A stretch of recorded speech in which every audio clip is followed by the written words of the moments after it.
Olá pessoal, chegamos à nossa carta de número 15.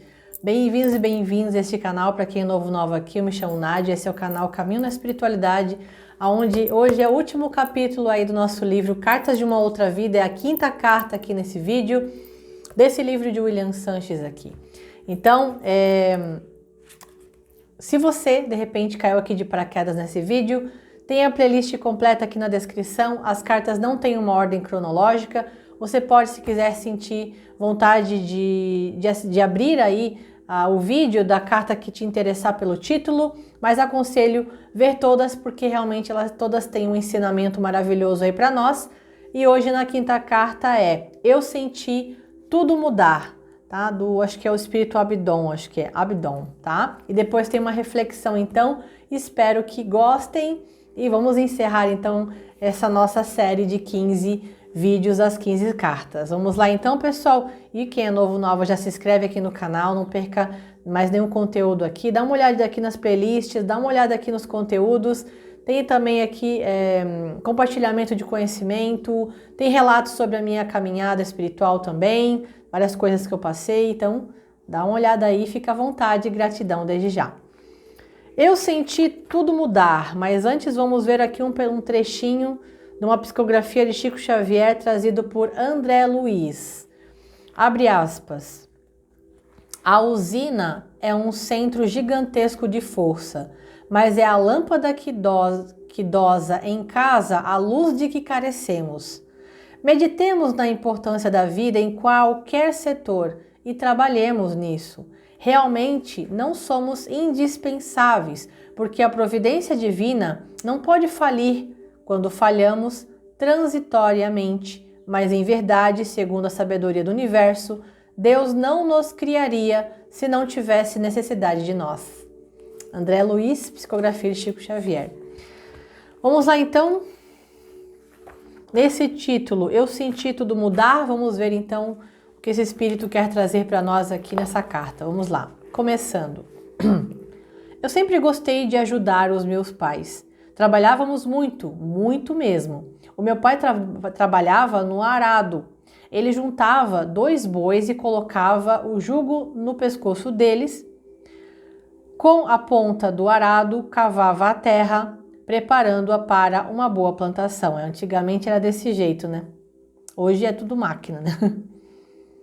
Quando os bois não puxavam direito a terra, o meu pai cutucava-os com uma vara comprida para fazê-los ir para frente, arrastando o arado. Era assim o dia todo, nós não tínhamos preguiça. Minha mãe e outras mulheres, vizinhas, trabalhavam muito também. Elas ficavam responsáveis por lavar as roupas, cuidar da casa, costurar nossas roupas e moer o trigo. Elas usavam uma pedra chata para acomodar o trigo e com outra pedra amassavam para depois poder misturar com água, sal, fermento e fazer a massa dos nossos pães. Eu lembro que a minha mãe contou que ela e a minha avó, né, que a mãe dela, faziam isso. Então minha mãe é da época da roça, gente. E não era nada fácil, né, gente? Hoje é tudo muito fácil, as pessoas ainda são insatisfeitas, ingratas, né, gente? É incrível, né? Vamos lá, morávamos perto de Carfanaum. Em nosso quintal tínhamos também algumas videiras. As uvas eram docinhas e dava para fazer muito suco. No tempo da colheita, minha mãe separava uma boa parte delas e as colocava para secar.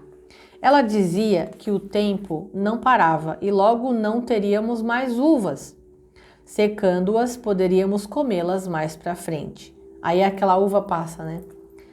Quando não houvesse mais uvas nas videiras. Era preciso cuidar do futuro também. Ela fazia o mesmo com os figos. Eu procurava ajudar todo mundo. Sempre fui magrinho e muito ágil. Quase todas as tardes era eu quem ia buscar perto dos montes as nossas ovelhas.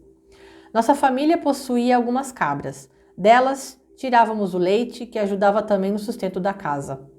No final da tarde, tínhamos o costume de sentar em cima da casa e a nossa casa tinha uma escada lateral e já era costume subirmos. Nesse período, o tempo ficava mais fresco e podíamos ouvir as histórias que meu pai contava. Em um desses finais de tarde, enquanto eu ouvia o meu pai falar, eu senti minha mão coçar muito. Muito forte. Eu pensei que fosse por causa de algum bicho que havia me picado, não sei. Cocei muito mesmo, até com um pedacinho de graveto que eu estava segurando. Naquela noite mal consegui dormir sentindo dores na mão direita. No começo era apenas uma coceira, mas durante a noite a coceira deu espaço para uma dor muito ruim que me incomodava. Pela manhã, embrulhei minha mão com um pedaço de tecido que havia sobrado das costuras da mamãe. Não queria que minha família visse o quanto aquilo estava ficando feio, nem que se preocupassem comigo. Eles precisavam de mim, e eu era o braço direito de todos eles, e justamente agora minha mão direita ficava ruim, eu senti medo. Tentei trabalhar, e mesmo com o sol muito forte, eu não tirei aquele tecido que embrulhava minha mão, e aguentava firme a dor e tentava cumprir com as minhas tarefas. No final da tarde, a terra já estava arada. Precisávamos apenas semear as sementes, mas era trabalho para o outro dia. Parei e fui buscar as ovelhas e as cabras que estavam pastando. No caminho me sentei um pouco. Já não aguentava a dor. Foi então que resolvi tirar o tecido da minha mão. Eu fiquei em choque. A minha mão estava com uma ferida horrível. Eu tinha medo justamente daquilo. Como que uma coceirinha tão rápida e boba poderia se tornar essa ferida horrível? Será que eu estava com a peste? Eu não posso abandonar a minha família, não posso ser banido para o Vale dos Leprosos, tenho muito medo de lá. Centenas de perguntas brotavam na minha mente. Cobri novamente minha mão, recolhi os animais e naquele fim de tarde voltei mais rápido que todas as outras vezes. Minha mãe nos chamou para o jantar. Eu, para não ter que lavar as mãos e mostrar a eles o que estava por baixo, fui dormir direto. Disse que não queria comer. Todos desconfiaram, afinal, havíamos trabalhado o dia todo e estávamos todos com muita fome. Minha mãe insistiu, disse para eu voltar e sentar e voltar à mesa, que a hora da refeição era sagrada e que todos estavam ali também para agradecer a Deus em oração pelo dia, pelo alimento, pela família.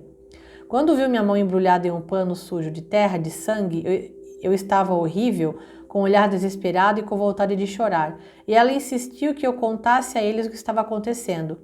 Eu tive de contar. Descobri a minha mão e estendi na direção deles. Meu pai caiu no chão de joelhos, chorando e perguntando a Deus por que a peste havia chegado ao seu lar, por que a enfermidade havia tomado conta da sua casa. Naquela noite ninguém jantou, ninguém dormiu. Só pensávamos em como me esconder, porque se algum vizinho desconfiasse, a lei era clara. Quem estava leproso deveria ser expulso do convívio da família, dos amigos e da cidade. Quem estava assim como eu era banido da sociedade e precisava se retirar. Durante a madrugada, meu pai se lembrou de algo. Ele teve uma inspiração durante uma oração. Diante do desespero, Deus clareou sua mente. Ele lembrou de um homem, de um mestre que fazia milagres. Nós éramos muito desconfiados, não acreditávamos muito no que as pessoas diziam sobre ele, mas era a única solução. Precisávamos buscar ajuda. Meu pai perguntou se eu aceitaria ir em busca desse homem de que tanto falavam nas redondezas. Olha, gente, eu desconfio que esse homem é Jesus. Vamos ver. Explicou que teríamos de ir com muito cuidado, para que ninguém me visse com aquelas feridas nas mãos, porque aquilo poderia ser fatal para todos nós, e nossa família corria risco. Claro, eu aceitei. Já tinha ouvido maravilhas a respeito daquele homem. Diziam que ele era filho de Deus e que milagres aconteciam o tempo todo, olha só. Saímos pela manhã muito cedo antes de todo mundo. Na madrugada mesmo arrumamos nossas bolsas. Guardamos água em vasilhas muito boas que tínhamos, feitas de couro de bode. Pegamos alguns pães, alguns peixes secos e uvas. Começamos a caminhada que transformaria toda a nossa vida. Quando chegamos ao centro de Cafarnaum, a cidade estava praticamente deserta. Não havia ninguém, nem para perguntarmos onde encontraríamos o homem que fazia milagres. Também era perigoso perguntar para qualquer pessoa. Se alguém desconfiasse da minha mão embrulhada em um tecido, poderia criar um escândalo e eu teria de mostrar e seríamos escorraçados da cidade antes mesmo de alcançar o nosso objetivo. Encontramos por entre as roelas um cego encostado em um muro de barro. Ele parecia ser o único morador da cidade. Perguntamos onde estavam todos e ele respondeu: estão no templo em busca de uma nova vida. Corremos imediatamente para lá. Mal deixamos o homem responder. Eu precisava de ajuda, precisava ser curado do mal que assolava meu corpo. Quando chegamos, mal conseguimos entrar. Parecia que todas as pessoas do mundo tinham ido para aquele lugar. Ui, credo, tá dando uma tosse agora. Impressionante a quantidade de pessoas formando um grande tumulto porque queria ver aquele homem santo. Fui me enfiando no meio daquelas pessoas cujo objetivo era um só, a cura. Entre elas fui me envolvendo, e eram todos corpos doentes, eram tantas pessoas necessitadas em busca de alguma ajuda. Eu, como era muito magrio, consegui entrar em meio a tantas pessoas, mas logo perdi meu pai de vista. Ele ficou bem para trás. Nada importava, agora eu precisava ver, precisava falar com ele, eu precisava ser curado pelo Filho de Deus. Quase que rastejando entre as pernas das pessoas, consegui chegar à frente. Quanto mais eu me aproximava, o silêncio aumentava. Já não se escutava a gritaria que estava lá fora. Um silêncio e uma paz tomavam conta do ambiente. Quando meus olhos tocaram a imagem daquele homem, ainda de costas, foi como se minhas pernas enraizassem no chão. Eu não consegui me mover mais, fiquei estático. Ele estava olhando e falando em outra direção. Fechei os olhos por alguns instantes e deixei aquela voz invadir minha alma. Era como uma grande limpeza. Eu me sentia leve. O desespero que tomava conta de mim havia serenado. Foi serenando, quer dizer. Nunca havia visto nem sentido tamanha luz. Eu nunca havia me sentido daquela maneira. Seus cabelos eram tão brilhantes, as roupas simples não tiravam o porte de rei, a postura do bem, nem a mansidão de quem espalhava o amor. Aproximei-me um pouco mais. Fui ousado, fiquei um pouco mais à frente, e quando ele se virou e meus olhos cruzaram com os seus, eu não pensei em mais nada. Sem falar uma palavra, ou conseguir mais me mexer, só pude estender minha mão doente em sua direção. Eu sabia que não precisava falar com palavras, ele já havia lido em meus olhos. Entender a aflição da minha alma, porque mesmo estando mais calmo, o medo ainda tomava conta de mim. Ai, tô emocionada aqui, gente. Se eu chorar, não se importa não, peraí.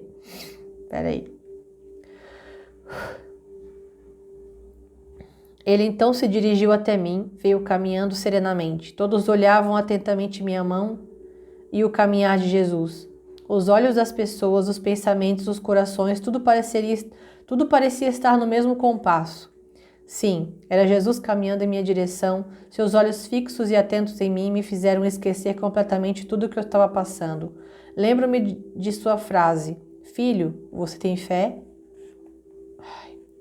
Com os olhos cheios de lágrimas, balancei a cabeça afirmando que sim e disse: Senhor, eu lhe peço, ajude-me. Sei que o Senhor tem o poder de me limpar, sei que pode me tornar limpo. Jesus então tocou em mim e disse: Eu quero que fique limpo, você está curado da sua lepra. Eu senti tudo mudar, Jesus tocou em mim, Jesus me tocou com seu amor, com seu poder, com sua grandiosidade. Um milagre. Ouvi os gritos daqueles que nos cercavam. Logo, uma onda de gritos tomou conta do lugar. Um milagre, um milagre! Todos gritavam e alguns choravam emocionados. Outros continuavam paralisados na emoção de ver Jesus. Eu estava curado. Jesus tocou em mim e me transformou em um ser limpo. Era ele sim, o Filho de Deus que descera à terra para nos salvar.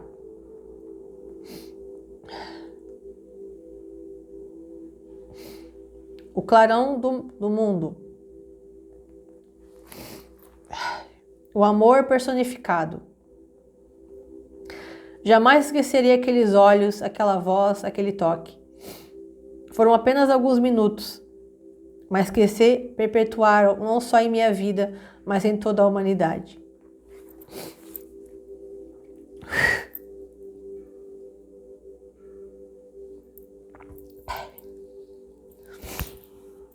Vamos lá, gente. Reflexão. Adélia Prado tem uma frase da qual gosto muito. Diz assim, abre aspas, dor não tem nada a ver com amargura. Acho que tudo que acontece é feito para a gente aprender cada vez mais, é para ensinar a gente a viver. Desdobrável, cada dia mais rica de humanidade. Fecha aspas. Centenas de vezes durante nossa caminhada questionamos a Deus por nossos problemas, pelas dificuldades que passamos, pelas dores que sentimos. Muitas vezes pensamos até que estamos sendo castigados ou que estamos resgatando algo de ruim do passado. Esquecemos-nos de uma lei universal sobre a livre escolha. sobre a liberdade que nos permite arbitrar em nosso favor e mudar os rumos que não estão bem. É preciso olhar e encarar a vida como um grande treinamento. É preciso observar o quanto estamos melhores e que tudo acontece no tempo certo. Não em nosso tempo certo, mas no tempo certo de Deus. Como bem escreveu Adélia Prado, tudo acontece para a gente aprender cada vez mais, ver e entender a vida como natural, com uma gigante faculdade, com as mais perfeitas matérias. É olhar o mundo como um aluno e não como uma vítima. Quem é vítima da sua própria existência não aprende. Simplesmente porque sofre, espalha seus problemas em busca da compaixão do outro. Quem encara a vida como aluno aprende, evolui, melhora. Aluno busca, pesquisa, ouve, questiona. Não posso entender nem aceitar que um Deus que cria maravilhas seja o mesmo Deus que pune, que castiga e que faz sofrer.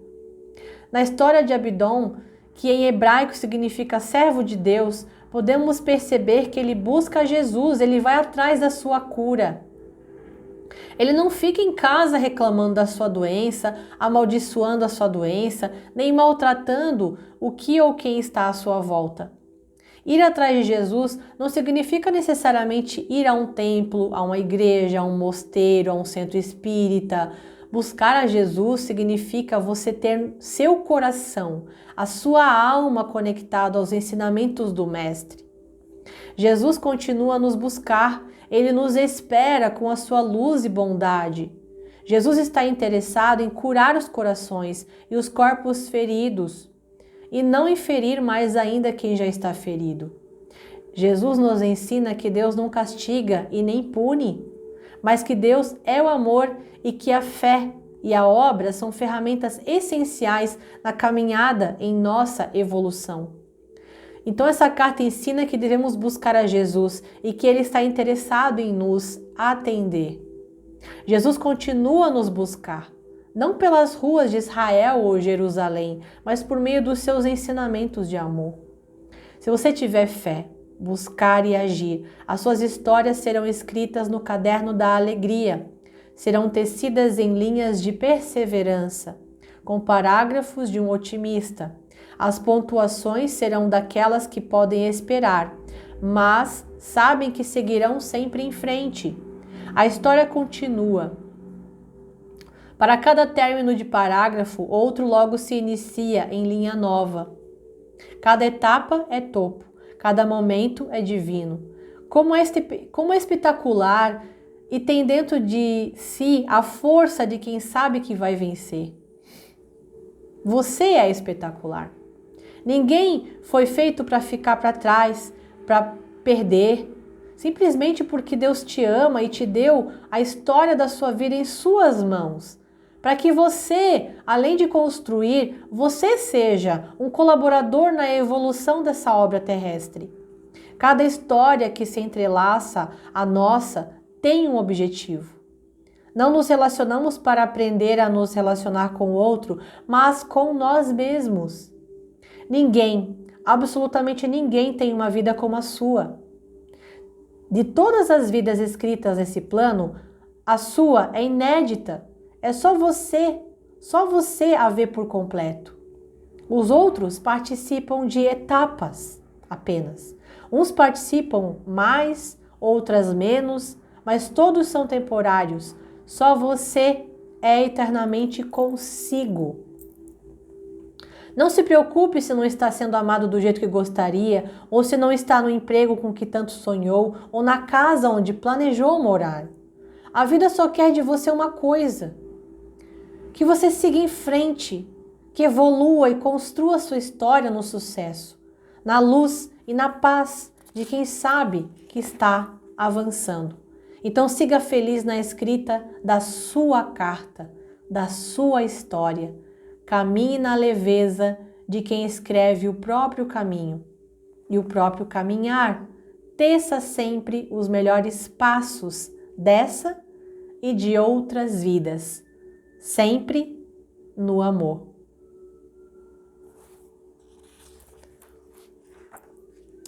E depois de tudo que você viveu até agora, uma reflexão, eu vou deixar uma pergunta para você.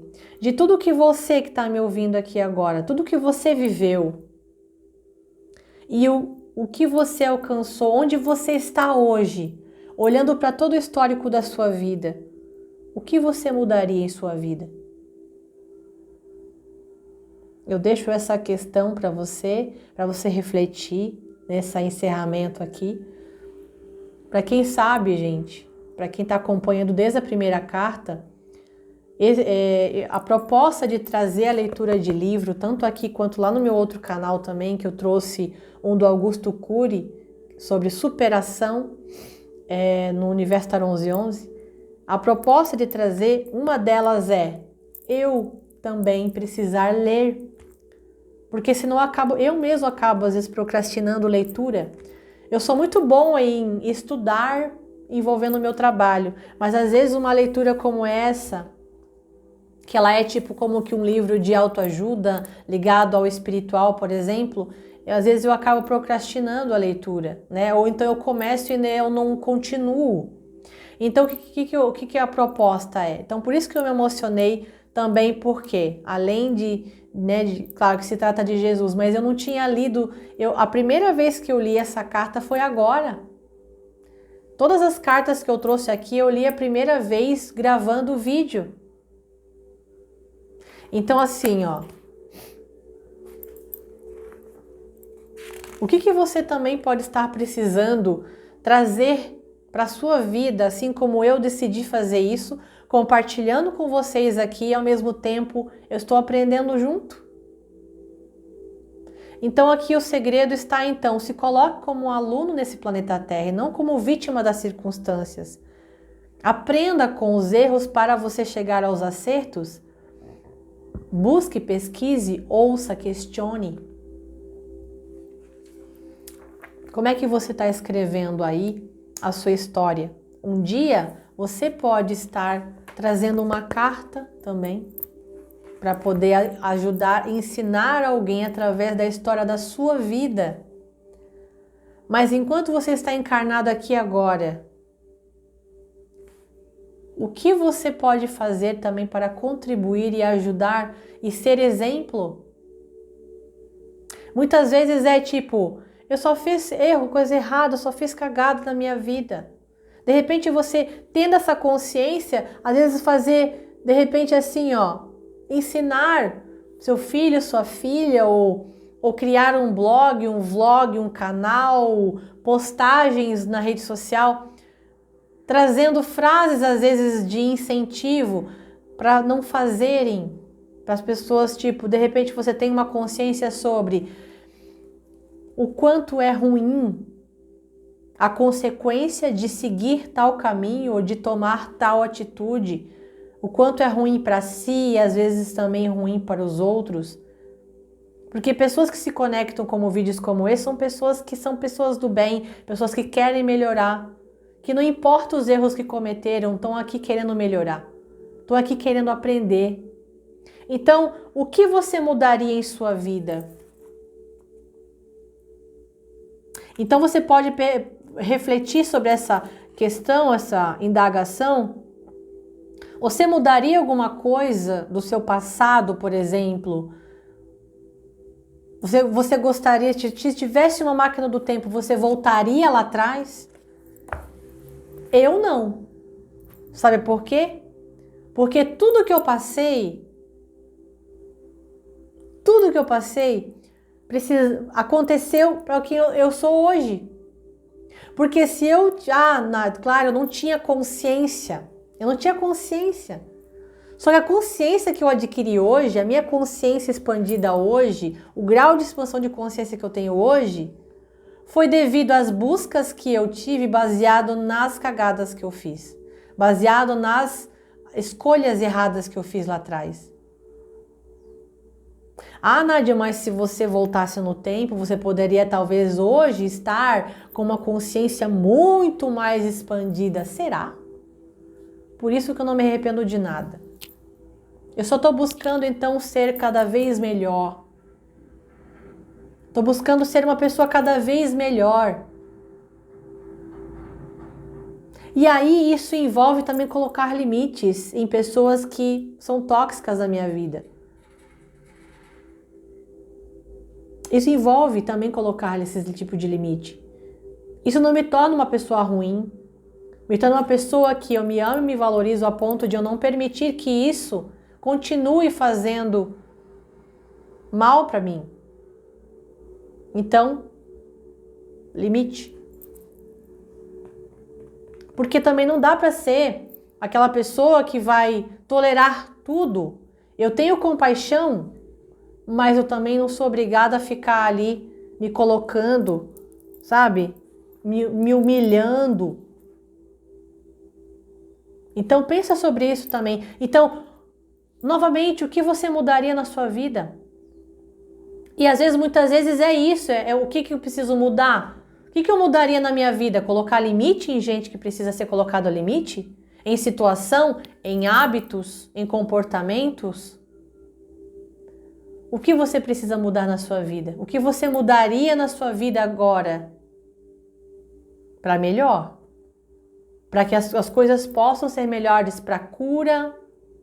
Então busca os ensinamentos de Jesus. E é claro que envolve também não ser, porque Jesus, ele não cedeu em algumas situações, apesar de que ele veio como representante, né, como filho do Criador, muitas atitudes ele não... veio lá o sacerdote lá, soberbo, veio lá para tentar, né, parceria ali, digamos que aliança com Jesus ali, né? Jesus não aceitou. Por quê? Porque ali eles estavam querendo o quê? Corromper ele, estavam testando ele. Então, Jesus foi lá e ficou lá, sacerdotes, vocês estão fazendo errado. Não. Jesus buscava ficar na dele, fazer o dele, as pessoas iam até ele. Ele não ficava ali, tentando ensinar os sacerdotes a eles serem sacerdotes melhores. Não, ele colocava limite. Ele dava respostas ali, muito vagas, mas muito inteligentes, muito sábias, na verdade, né?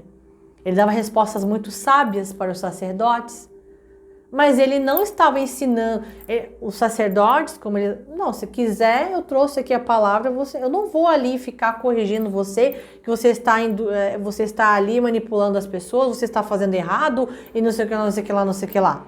Não. O que ele fez? O limite saudável era o quê?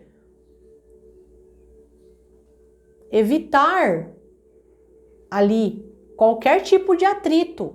Então, o limite saudável também envolve, eu não aceitar provocações, né?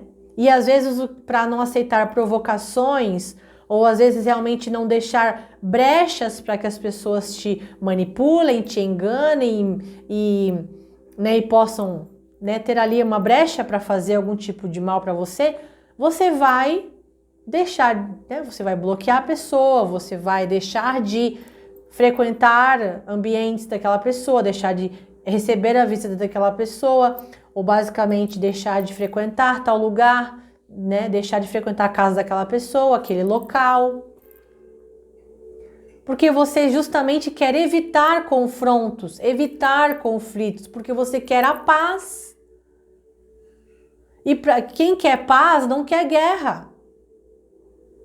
Então, se eu manter uma situação ali que eu sei que é tóxico, que faz mal, que machuca, eu estou na energia, então, do conflito, da guerra, do confronto, da competição, do que eu quero mostrar que eu tô certo, que eu tô certa. Não. Então, se, por exemplo, há um afastamento, um bloqueio e tal, é porque é justamente isso. Não condiz, não bate, não rola, não dá, então... E não tenha medo de desagradar, porque justamente nem Jesus agradou a todos. E ele também não veio para agradar, ele veio para cumprir a missão dele. Então, o que você mudaria na sua vida hoje para que possa estar trazendo mais alinhamento com os ensinamentos do Cristo? E uma delas, sim, envolve a paz, o amor.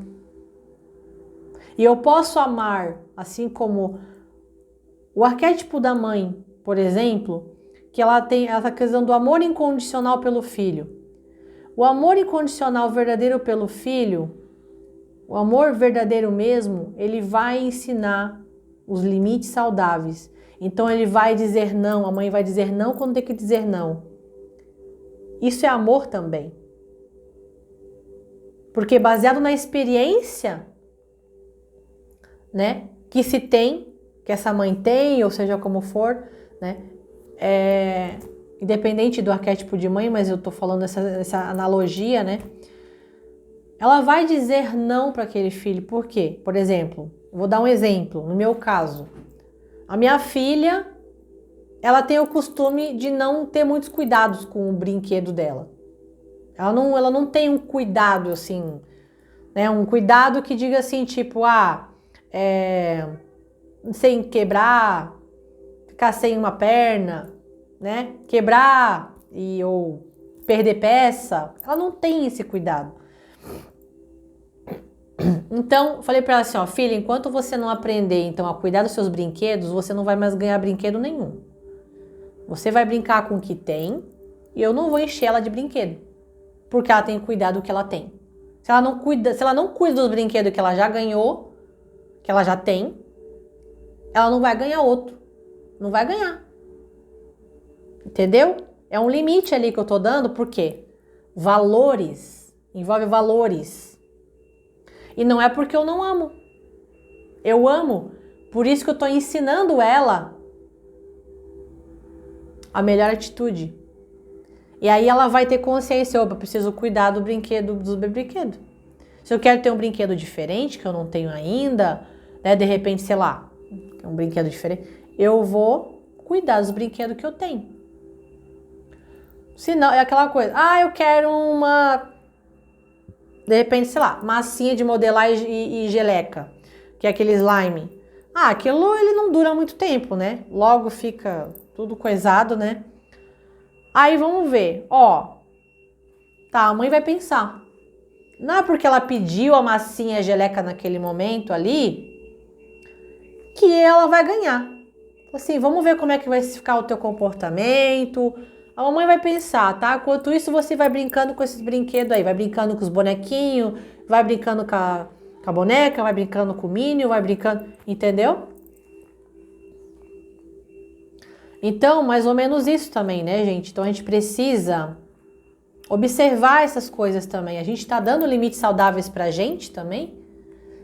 Então eu sei que é ruim aquilo, eu sei que é ruim aquele lugar, eu sei que é tóxico eu me entupir daquilo ali, beber demais, né?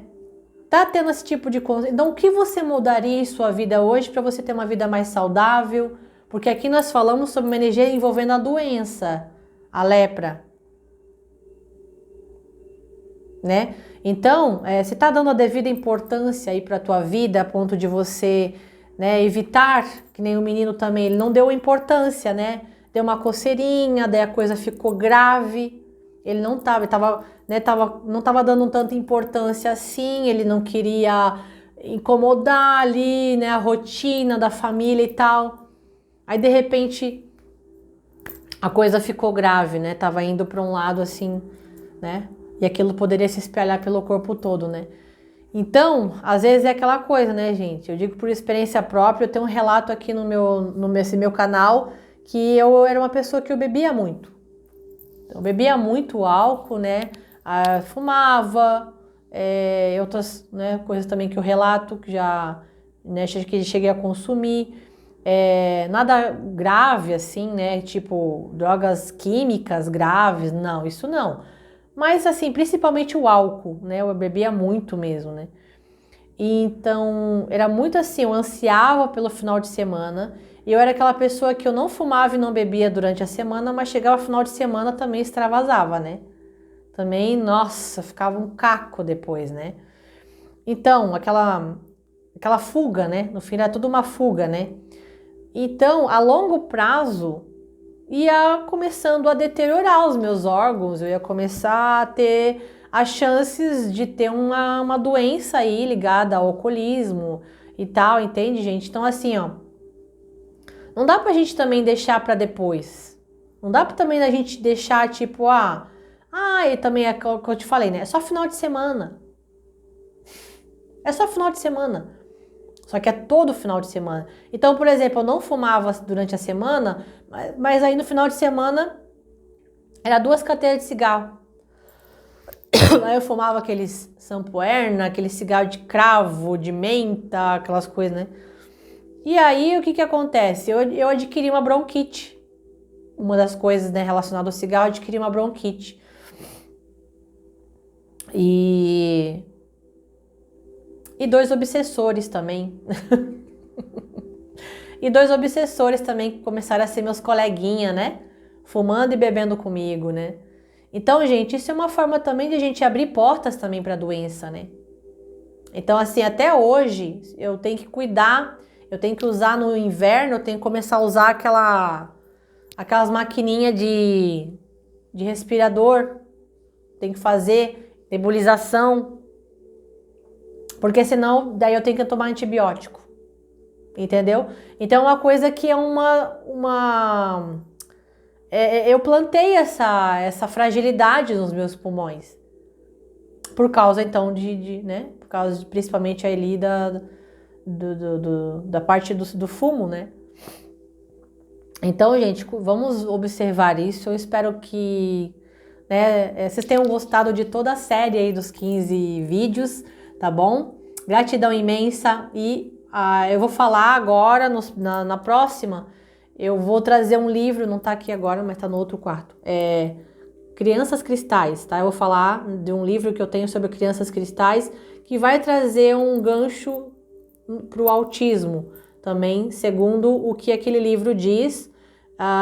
E aí eu acho interessante trazer aqui para quem se interessar. E aí vai tendo outros, tá, gente? Vai ter outros aí que eu vou estar trazendo, tá bom? Fiquem atentos, gratidão, beijo no coração, deixa seu like, comenta, se inscreva. Se já fez tudo isso, gratidão, até a próxima, então, tchau, tchau.